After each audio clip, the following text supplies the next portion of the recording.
Nos quedamos en la pregunta 81. La anterior había sido el 80, cuando hablamos de la entrevista a Díaz Friedman, entonces seguimos aquí en el 81. ¿Qué establece el plan de Ayutla? Fíjense cómo bajo está el plan de Ayala, en el 82, allá se ve. Ayutla y Ayala se confunden un poquito, a veces la gente confunde mucho los dos, pero sencillito. El plan de Ayutla es el que elaboraba el presidente Juan Álvarez. Acuérdense que que también se le conoce como la Revolución de Ayutla, es en contra de la dictadura, es santanista, que fue en contra de Antonio López de Santana, que fue cuando vendió la Mesilla, después de que perdió los territorios ahí en el norte, y después de haber vendido la Mesilla, como que la Mesilla fue esa gota que derramó el vaso y dijeron, este señor aparte de que ya se volvió loco, se hizo un dictador, está inventando ahí impuestos para todas las cosas, les hace llamar Su Alteza Serenísima, vamos mejor a hacer una revolución en contra de él y se le llama Revolución de Ayutla y se hace con el plan de Ayutla. No es la de Victoriano Huerta, ¿no?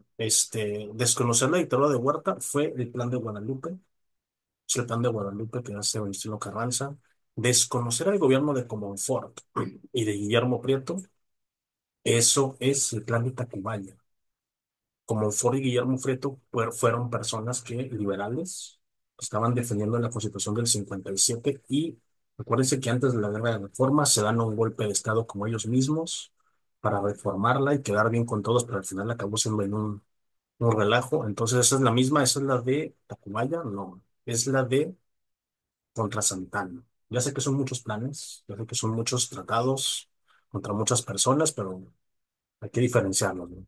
Ayutla, Revolución de Ayutla contra la dictadura de Santana, de Antonio López de Santana.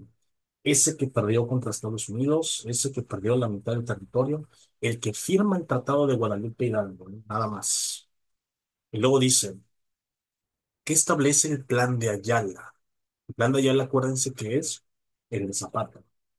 Es el que hace Emiliano Zapata. Y Zapata no quería aceptar a Madero como presidente, lo apoyó a cambio de que le devolvieran las tierras a sus propietarios originarios. Entonces, esto que dice, las tierras pasan a ser del sector privado, no puede ser. El ferrocarril que se vende del sector privado tampoco. Entonces, es la devolución de tierras. ¿Qué quería Zapata? Y si se fijan, todavía existe el Ejército Zapatista de Liberación Nacional. Quieren lo mismo. Y hasta la fecha no se les ha dado como debe de ser, que es una reforma agraria. O sea, el campo de la tierra, devolverle las tierras a quienes le pertenecían. Entonces, aquí, opción C, devolución de tierras. Pregunta número 83. ¿Qué suprimió la ley Juárez? Acuérdense que hubo tres leyes. Hubo muchas, pero principalmente las leyes de reforma hubo tres. Primero la ley Juárez, luego la ley Lerdo y la ley Iglesias. Esto de libertad de culto y libertad de expresión, eso ya estaba. El fuero militar de los liberales, esto no puede ser. Sí tiene que ver con el fuero, ¿no? Acuérdense que Benito Juárez lo que hace es administración de fueros. Benito Juárez lo que hace es que ya lo vimos en una pregunta en un video anterior. Benito Juárez lo que dice es que la milicia se encarga de lo militar, que el gobierno y lo civil se encarguen de las personas, que la iglesia y el fuero eclesiástico se encarguen de lo religioso. O sea, dividió los tribunales, dividió los fueros. Un fuero es un tribunal, es alguien que se encarga de impartir justicia a cierto grupo o a cierto contexto. Entonces, el fuero militar de los liberales, pues ese no tiene mucho sentido. Libertad de culto y de expresión no lo puede suprimir la ley Juárez, al contrario, hubo libertad de culto y libertad de expresión. Es el fuero eclesiástico y militar. La ley Lerdo, acuérdense que es la de las propiedades, y la ley Iglesias es la del cobro, pisos, bodas, misas, todo eso. Relaciona las columnas con las etapas de la revolución. Miren, aquí sin ver las respuestas, ¿no? Antecedentes, inicio, constitucionalista, etapa de la reconstrucción. Fíjense que aquí, si no sabemos nada, imagínense que no me acuerdo de nada o me hago bolas. Son muchos nombres, señor, que Madero, que Carranza, que Obregón, que todos ellos, ¿cómo le hago? Aquí dice constitución. Constitución, acuérdense que en plena revolución se hizo la del 57. Pues nada más hay que buscar la que diga 3B. Esa ahí está. Es la 3B. Queda, yo voy corroborando las demandas. Cuidado con diferenciar los antecedentes del inicio. Antecedentes son las cosas que la provocaron antes de que iniciara y el inicio son las primeras acciones ya estando la revolución empezada. Estas se confunden mucho. Entonces aquí dicen Álvaro Obregón y el plan de Agua Prieta. Esto ya parece ser la última etapa, ¿no? Que tiene que ser la 4A. Tiene que ser la 4A. Hasta ahorita. Puede que ahorita a lo mejor me esté confundiendo. Lo dice huelga de Carranza. Aquí se me hace que hay un error. A menos que yo sea muy ignorante, pero según yo es huelga de Cananea y Río Blanco. Son las dos grandes huelgas que hubo. Dice, y partidos de oposición. Estaban los magonistas en este entonces, que ya era un movimiento muy importante. Entonces yo aquí tengo que las huelgas, a mí me suena que son antecedentes. Entonces hay que buscar la que diga un no sé. Y luego, maderista, de escena trágica, plan de San Luis. El plan de San Luis es parte ya del inicio, ¿no? Esto es ya del inicio de la revolución. El plan de San Luis es lo que dice, es el documento que dice. El 20 de noviembre de 1910 a esta hora, porque hasta en una hora tenían allí, hay una cita, hagan de cuenta, dijeron en esta hora hay que levantarnos en algo. Parece que también es un antecedente, pero no. La decena trágica es parte de la primera etapa, la etapa maderista es también parte de la primera etapa y el movimiento zapatista también es parte de la primera etapa. Estos no son antecedentes, la decena trágica no es un antecedente. El movimiento y etapa maderista y zapatista tampoco son antecedentes. Tal vez el plan de San Luis alguien lo podría considerar, porque sí, hay que decirlo, se redactó antes, pero es nada más una cosa. El plan de San Luis fue nada más donde se fijó la fecha y también se acordaba ese famoso plan de sufragio efectivo, no reelección. Entonces es el inicio que es el dos d. Pero vamos a suponer que yo nada más me supe la 3B, porque dice constitucionalista y aquí dice constitución. Y también la constitución, acuérdense que se hace en la época de don Venustiano Carranza. Entonces yo voy a buscar la que diga 3B. En 3B, al menos tengo que acercarme. Bueno, vamos a ver la 3. Nada más hay una que dice 3B, miren, aquí está. Fíjense cómo nada más sabiendo una, ya le atiné a toda. Esto pasa, acuérdense, lo he dicho muchas veces, esto pasa mucho en el examen. Si de repente yo tengo dos opciones que digan 3B, bueno, yo descarto las otras dos. Y si no tengo más de qué agarrarme, pues ahí me echo un volado, pero acuérdense. Antecedentes es lo que provoca la revolución. Inicio es las primeras acciones ya dentro de la revolución. Y la etapa de reconstrucción, acuérdense que el plan de Agua Prieta es el que hacen estas personas así sonorenses, Álvaro Obregón, Plutarco Elías Calles, este, es para acordar qué se va a hacer, para ya no seguirnos agarrando allí a fregadazos con ejércitos, y es cuando ya se empieza como que a acabar con el caudillismo, con la etapa caudillista, y a iniciar la etapa de los partidos políticos. Entonces aquí respuesta es miren, fíjense cómo aquí está todo, ¿no? Aquí está la 1C, aquí está, 2D, aquí está la 2D, y 4A, pues es la que quedaba. Una característica de la Constitución de 1917, que es la misma, acuérdense, es la que se hace durante plena lucha revolucionaria, dice innovaciones revolucionarias. Esta respuesta no ayuda mucho, pero fíjense cómo todas las demás no van a tener sentido. La aceptación de Villa como general de la guerra. Villa ya era un general, así que aquí esta no puede ser. Y no fue parte de esa constitución. El reconocimiento de Carranza como presidente, esa tampoco. De hecho, esta constitución lo que decía era que lo mismo que el plan de San Luis, que no hubiera reelecciones. Y reconocimiento de la constitución del 17 pues es la misma. Así que esta tampoco puede ser. Parece muy, muy, muy tonta esta pregunta, pero si se fijan es porque tenemos que elegir la que, pues, parece una obviedad, aunque esto está muy abierto. Vamos a especificar algo, pero como quiera, las otras tres no tenían sentido. ¿Qué general dio el cuartelazo en la decena trágica? Se me está preguntando, ¿y qué fregado será el cuartelazo? ¿Y qué fregado será eso de la decena trágica? Con eso que esto ya lo dije en otros videos anteriores, y hasta le andaba cambiando las fechas y todo. La decena trágica fueron 10 días, por eso se llama decena. Fueron 10 días de guerra allá en la Ciudad de México y en la Ciudadela, entre los ejércitos bueno, no ejércitos, entre las facciones, porque no eran ejércitos como tal. Muchos eran irregulares de Victoriano Huerta y los que estaban apoyando todavía a Madero, Madero y Pino Suárez, es cuando los mandan al Palacio de Lecumberri y luego ahí los mandan fusilar. Por muchas cosas aparte, se le conoce esa etapa como la escena trágica, eso ya fue en 1913. ¿Y qué es el cuartelazo? Es como dar el aviso, ¿no? Es como que quién fue el que traicionó a quién. En general dio el cuartelazo, o sea, como el golpe de Estado. ¿Quién fue el que traicionó a quién? Yo lo que lo acabo de decir, fue Victoriano Huerta. Galeana, si no me equivoco, este personaje es de la Independencia. Belisario Domínguez no es de por estos rumbos, y Pancho Villa, aunque sí es de la Revolución, él no dio ningún cuartelazo contra Madero, él estaba de parte de Madero, así que es este señor Victoriano Huerta, uno de los villanos más villanos, ahí de esa época.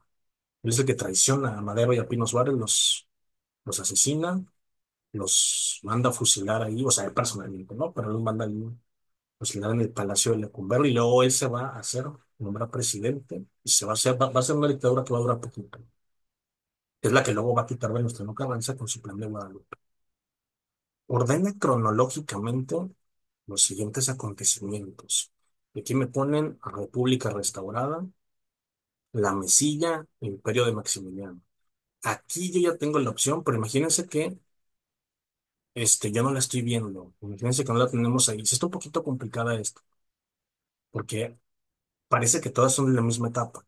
La Mesilla, ¿qué era la Mesilla? Ahorita lo acabo de decir. La Mesilla fue el último territorio mexicano que se perdió, que es el que ven de Santana, que es con el que se hace la revolución de Ayutla. O sea que este debe ser el primero, porque fíjense, Santana es el que pierde contra Estados Unidos. Esto es despuesito de la independencia. La independencia se acaba, bueno, se consume en 1821. Esto fue como en 1830-40. Esto de la guerra contra Estados Unidos, la independencia de Texas, todo esto. Aquí es donde Santana es la figura, ¿no? Para bien y para mal, es la figura, es el que va a gobernar México en varias formas, en varias ocasiones. Pierden más de la mitad del territorio, en el Tratado de Guadalupe Hidalgo.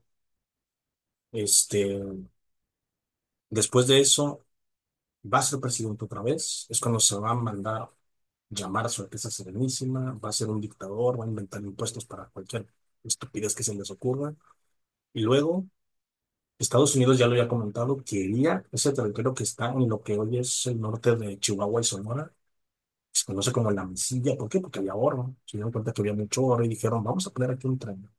Lo pidieron de buenas. Santana dijo, miren, pues si yo digo que no me lo van a quitar otra vez. Santana de alguna manera se llevaba bien con los estadounidenses. Gracias a Santana, México no es más pequeño, también hay que decirlo. Santana perdió mucho territorio de manera legal, en una guerra, perdió de manera bélica.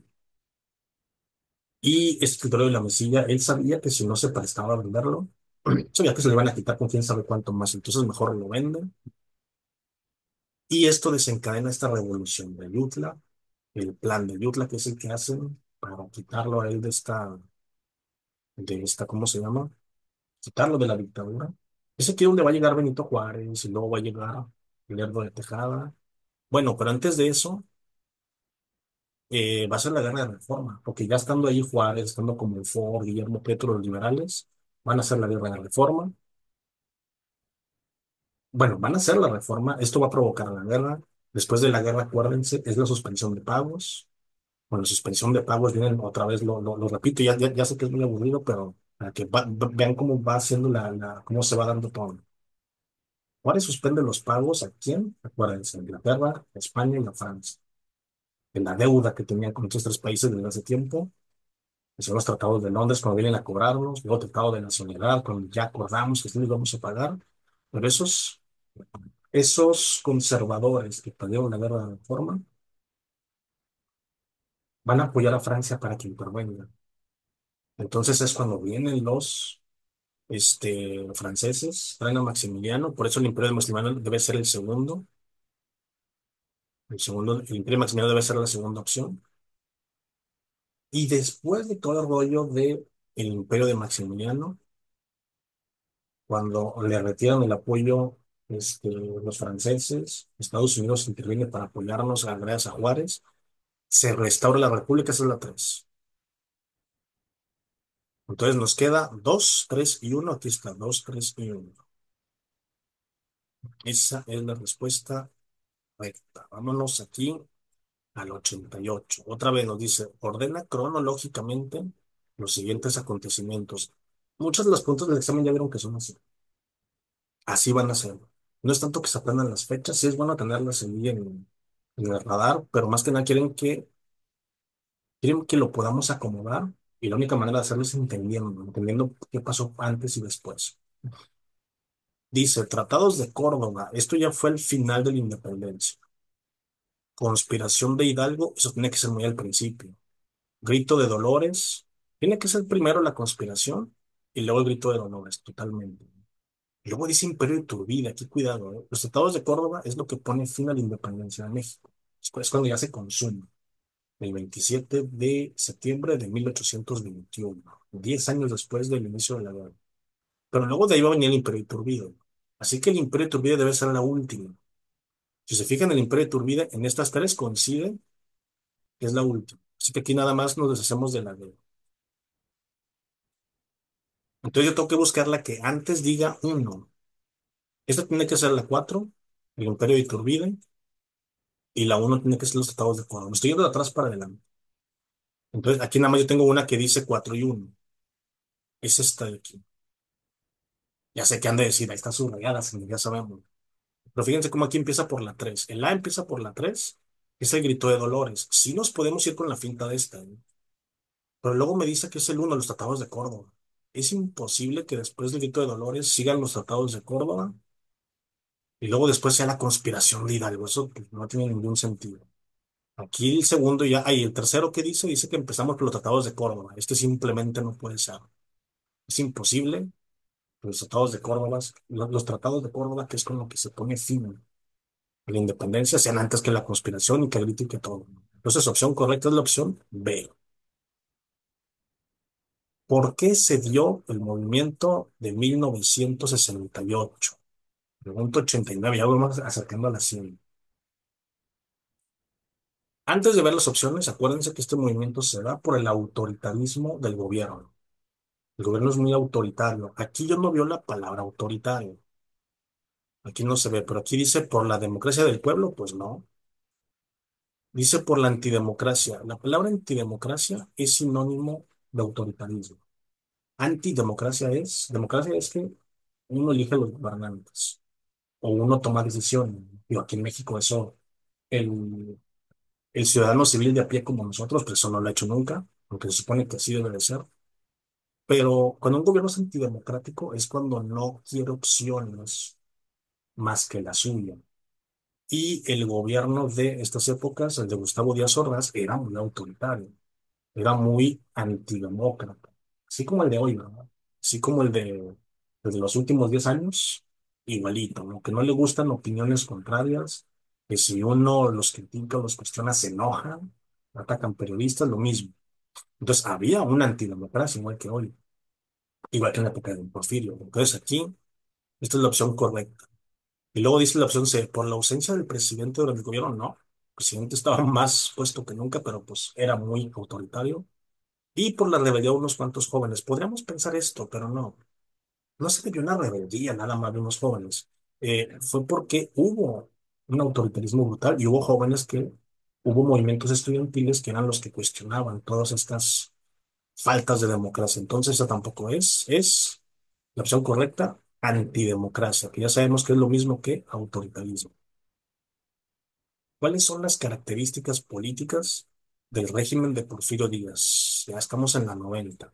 Esto ya lo hemos visto presentado de muchas formas, pero aquí lo vamos a ver de otra. Dice, apoyo total al pueblo. No, hubo una represión contra el pueblo y contra todo lo que se opusieron. Aquí está, por eso la opción B es la correcta. La represión en contra de los opositores, totalmente correcto, ¿no? Es algo que describe, bueno, también lo describe el gobierno actual, pero el gobierno de don Porfirio también. ¿Qué significa represión contra los opositores? Ya lo conocemos, es como lo que estamos viendo hoy. Si alguien de oposición da una opinión, lo insultamos porque es opositor, sin preguntarnos si es correcto, si no es correcto, si es verdad o no verdad lo que está diciendo. No, como eres un opositor, te voy a reprimir. ¿Qué reprimirte? Te voy a atacar, te voy a insultar, te voy a hacer menos, ni siquiera voy a dedicar tu tiempo, este, te voy a atacar, te voy a amedrentar de mil maneras. Represión en contra de los administrativos, no. Durante el gobierno de Díaz sí se administró muy bien, eso hay que decirlo. Apoyo a la libertad de prensa tampoco. La libertad de imprenta es la libertad de imprimir periódicos, imprimir diarios, y aquí no hubo libertad. Nada más se le daba libertad a los que estaban con el régimen. A los que cuestionaban, se les castigaba. Entonces aquí es represión en contra de los opositores. Pregunta 91. ¿Cuáles son los acontecimientos que le dan las características a los conservadores? O sea, ¿qué es lo que los caracteriza? Dice, suprimir la universidad. Esto quítenlo de una vez, ¿eh? Porque no hay ningún, ni conservadores ni liberales alguna vez planearon esto. Ven, aquí una vez también lo quito de aquí. Esto no puede ser. Entonces estoy entre la B y la D. Acuérdense, ¿qué quiere un conservador? Antes de irnos al grano, antes de irnos a las respuestas, ¿qué quiere un conservador y qué quiere un liberal?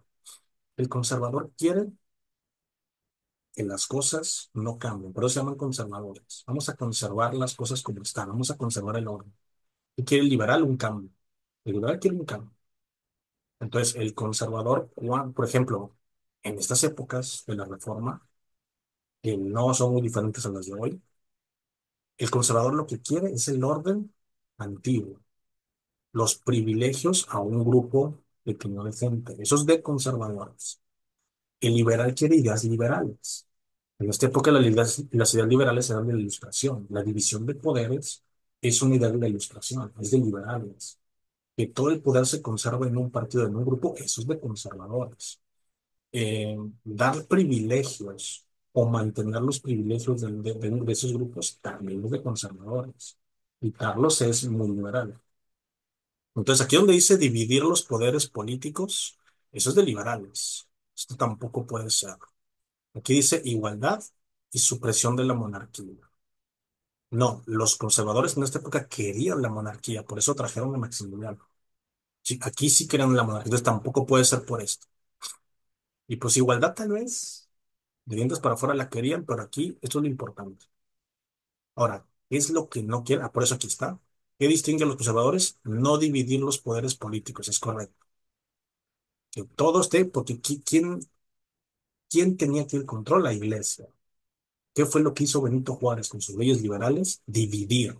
¿Qué les dije hace rato que hizo Juárez con la ley Juárez? Dividir los fueros y dividir los tribunales. Eso es dividir los poderes, el crear un poder ejecutivo, uno legislativo, uno judicial, darle diferentes facultades a cada uno. De esa manera se evita que un partido político o un grupo de gente hagan lo que se les pegue en su gana. Se necesitan los contrapesos, eso es necesario. O vaya, eso es de liberales. Eso fue lo que hizo Benito Juárez, hacer contrapesos. Este, ¿Qué quiere un gobierno conservador? Que no haya contrapesos, que todo esté concentrado en un solo grupo o en un solo partido. Entonces, por eso dice no dividir los poderes políticos. Esto es correcto. Desigualdad, pues sí, también. Y apoyar la monarquía, es correcto. Apoyar al antiguo régimen que estaba, ¿no? Eso es de conservadores. Eso también lo pueden ver en la actualidad, ¿no? La influencia, pregunta número 92. La influencia de la independencia de las 13 colonias. Esto es lo que hoy es Estados Unidos.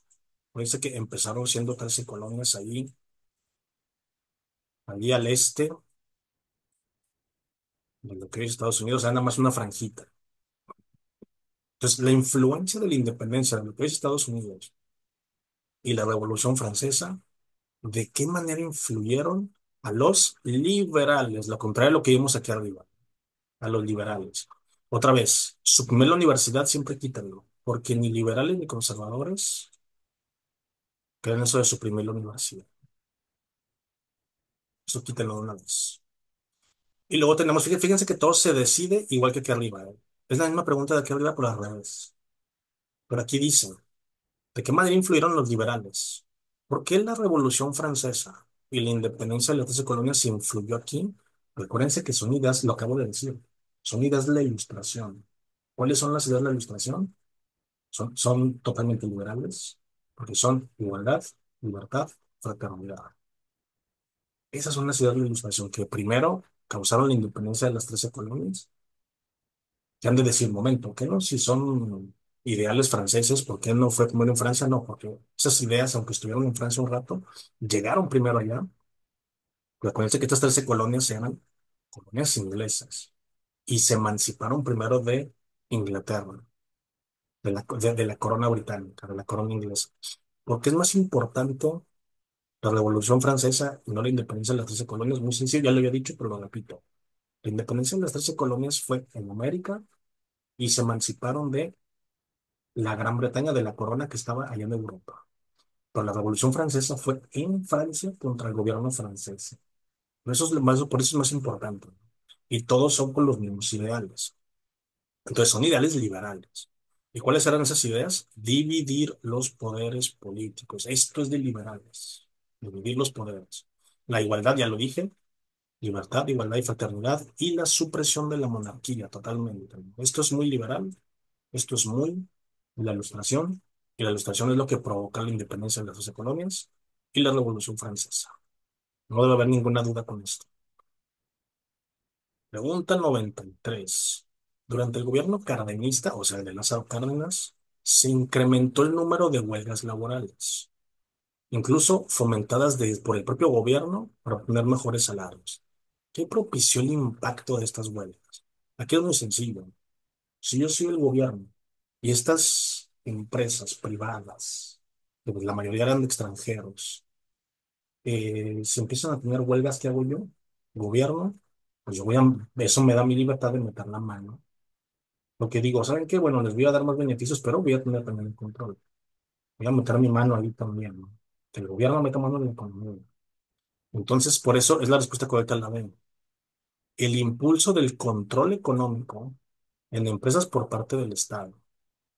¿Cómo funciona esto? Normalmente, en épocas de Don Porfirio le decía a los inversionistas extranjeros, miren, ustedes inviertan aquí en el país, traigan sus empresas, creen empleos, exploten, se les da la gana, todos contentos, porque así el país se va a industrializar. ¿Qué pasa después? Que bueno, aquí Don Porfirio, aunque sí metía la mano en la administración, era la administración del país, no de las empresas privadas. A Lázaro Cárdenas, el que hubiera estas huelgas, eso, pues a él le daba como que una cierta responsabilidad de decir, ah, pues, si me están pidiendo beneficios a mí, que soy el Estado, entonces yo que soy el Estado te los voy a dar, pero también voy a intervenir en tu economía privada. Así que va a dejar de ser privada, al menos para lo que cabe, ¿no? Entonces, por eso aquí dice que es el impulso del control económico en empresas por parte del Estado. O sea, que el Estado va a meter la mano en las empresas privadas. Pregunta número 94. El crecimiento económico de México durante el desarrollo compartido, acuérdense que ese fue después del desarrollo estabilizador y después del milagro mexicano. ¿Por qué se caracteriza? Dice, se mantuvo a costa de los altos niveles de inflación. Esto podría ser porque sí hubo aquí mucha inflación. Pero esto de aquí de que se mantuvo, me suena que no. Vamos a dejarlo pendiente, dice. ¿Se mantuvo en economía estable y con desarrollo? Ni de chiste, esto no. La burguesía se benefició. Es que tiene un detalle. Uno pensaría que sí, pero no. Se beneficiaron los partidos políticos. Nadie se jodió más aquí que la burguesía. ¿Quiénes son los burgueses? Los empresarios. Y el desarrollo compartido se fregó a la gente que no era empresaria y también a los empresarios. Nada más se beneficiaron los políticos aquí, ¿no? Entonces, esto tampoco es. La burguesía no se benefició. Y sí fue esto lo que acabó pasando. Las empresas privadas elevaron su producción y el salario de los trabajadores. El problema es que esto fue al principio y esto creó inflación. Esto sí creó los altos niveles de inflación que aquí hablan, pero no se mantuvo. El desarrollo compartido no se mantuvo, ¿no? Simplemente, o sea, la economía se fue al caño, se fue a la mierda porque empezaron a elevar la producción, subieron el salario y obviamente pues se empezó, no recuerdo si se imprimió dinero aquí o no, creo que no, pero sí se aumentó el salario mínimo. Y ya lo he dicho otras veces, si uno no hace ajustes a la economía interior y aumenta el salario mínimo, es tan estúpido como imprimir billetes. O sea, va a haber una inflación, obviamente.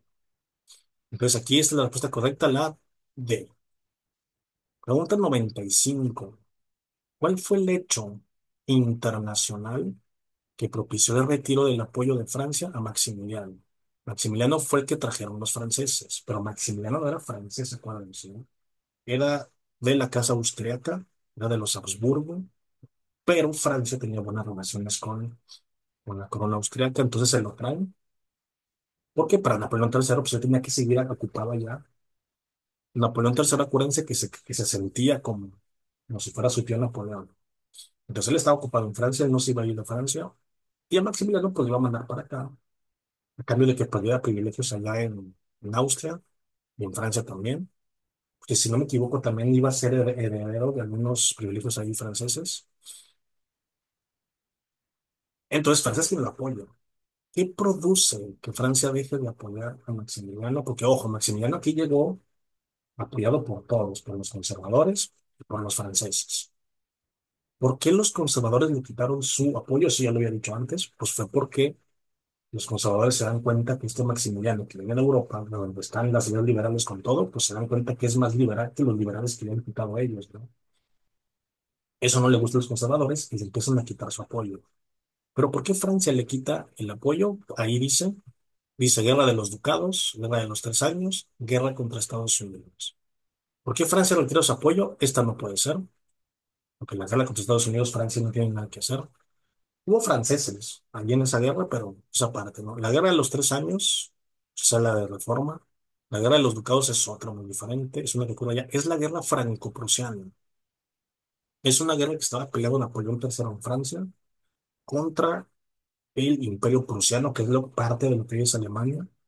Eran otros países o otros este, reinos, o ducados, o imperios, y como que se formaban el Imperio Prusiano. Esta es la época de Otto von Bismarck, el que unifica todos estos estados.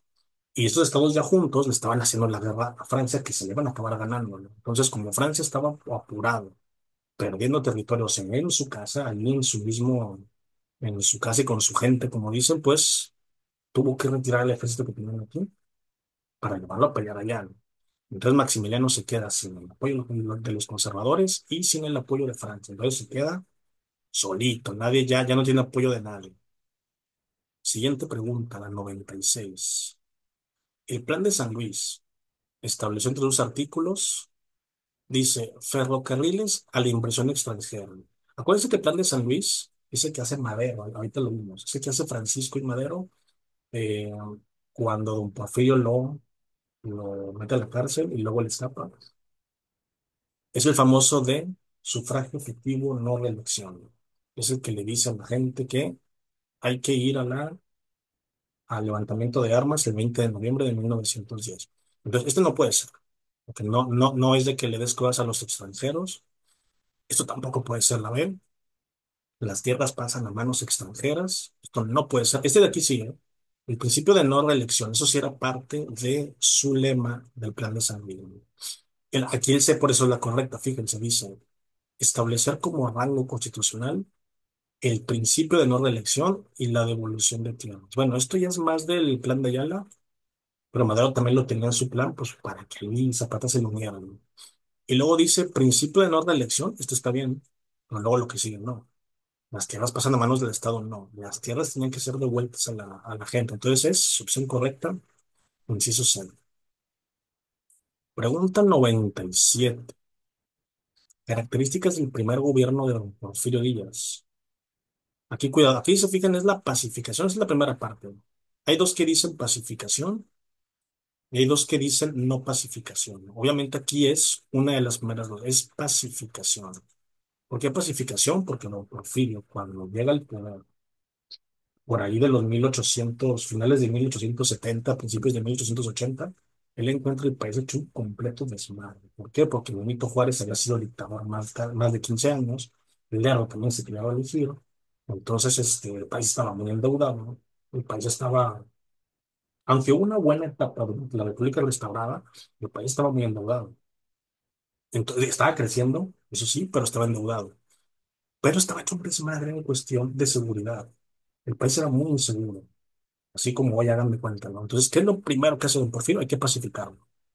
En estas épocas los caminos, no hay carreteras, acuérdense, no hay autopistas. Y todo el que llega extranjero no llega en avión. Llega al puerto de Veracruz o llega al puerto de Tampico y de ahí tienen que ir a Ciudad de México. En esta época los viajes son largos y los caminos están llenos de plateados, así les decían a las bandas de maleantes, de criminales, y ya existen desde entonces, no es de ahorita. Entonces, el gobierno pues no tenía ni tiempo ni recursos para pelear contra ellos, estaba muy endeudado, ¿no? Peleándose entre ellos mismos, ¿no? Entonces, lo primero que hizo don Porfirio al llegar fue pacificar al país. Entonces, es una de estas dos. Yo quito la B y la D porque dice la no pacificación, no. Algo que distingue al gobierno de don Porfirio, aparte de la buena economía, es que sí pacificó al país. Digo, a punta de garrotazo, pero pacificó al país. Entonces, es una de esas dos. Y luego dice, y mantener el principio, eso es lo que diferencia la A y la C. Y mantener el principio de la no reelección. Y la C dice, mantener el principio de reelección. Uno pensaría que es esta, ¿eh? Uno pensaría que es esa por todas las veces que se lo dijo después. Pero hay que recordar algo muy importante. Este señor hizo el plan de la Noria, hizo el plan de Tuxtepec. Ambos planes fueron contra reelecciones. El de la Noria, si no lo tenían, ahí apúntenlo una vez. El plan de la Noria es contra la reelección de Juárez. Y luego el plan de Tuxtepec es contra la reelección de la... A don Porfirio al principio no le gustaba que se reeligiera. Hoy es un chiste, ya sé, porque así son los gobernantes, no dicen una cosa y ya que llegan al poder, hacen eso mismo de lo que estaban quejando. Y lo repito, ya lo dije mucho, pero igual que ahorita, ¿eh? De lo que se quejaba, por ejemplo, Vicente Fox, cuando el PAN ganó en el 2000 se quejaba de muchas cosas del PRI de los 90 y él también las acabó haciendo, ¿no? Cuando Peña Nieto gana en el 2012 se quejaba de muchas cosas del PAN de Calderón y de Fox, y él también acabó haciendo muchas de ellas, ¿no? Andrés Manuel se quejó de todos, y hoy hace exactamente eso de lo que se quejaba de todos, ¿eh? De lo que se quejaba de Salinas, él lo hace. De lo que se quejaba de Fox, él lo hace. De lo que se quejaba de Calderón, él también lo hace. De lo que se quejaba de Peña, él también lo hace. Entonces, eso ha pasado siempre, para que lo tengan ahí claro. Entonces, don Porfirio también tenía esa misma incoherencia, esa misma manera incoherente de pensar que eso le pasa a cualquier gobernante, que luchan por una causa y ya que llegan al poder dicen, ah, no, yo no puedo luchar por esa causa porque luego eso significa que yo voy a perder el poder, ¿no? Ya que don Porfirio estuvo en el poder, ya se empezaron a elegir muchas veces, pero cuando recién llega, por eso dice aquí del primer gobierno de Díaz, eso es muy importante, el primer gobierno de don Porfirio. Aquí sí estaba él con algo muy parecido a lo de Madero, con la no reelección. Sí, ya sé, es un chiste ahora, esto parece así como que hasta una broma de mal gusto, pero es la verdad. Acuérdense, él luchó contra la reelección de Juárez y contra la de Lerdo de Tejada. Entonces, en su primer gobierno, pues claro que iba a mantener su idea de no reelección. Una vez que termina su mandato, pone a un gobierno títere, pone a una persona que va a hacer todo lo que él dice, aunque mucha gente considera esa etapa también como parte del porfiriato, hay muchos historiadores que no la consideran, pero lo que sí es un hecho es que era un títere, era una marioneta. Este, don Porfirio era el que tomaba las decisiones, nomás lo puso ahí como para disimular eso que él ya había venido. Después él se va a postular para las siguientes elecciones. En esta época son de 4 años, ¿no? En esta época el periodo presidencial dura 4 años, pues se van pasando muy rápido. Se cumplen los 4 de don Porfirio, ponen a este señor gobierno títere, termina, vuelve a entrar Porfirio a la presidencia y ya no la va a soltar. Es ahí cuando ya no la va a soltar. Entonces, pero por eso me dice, primer gobierno. Entonces es pacificación del país y mantener el principio de la no reelección. Mantenerlo, ¿por qué? Porque él fue el que lo sacó, ¿no? Ironías de la vida, ¿no? Bueno, vamos a dejarle hasta aquí por hoy. Y la siguiente pregunta, pregunta 98. Esa la vamos a ver en el próximo video.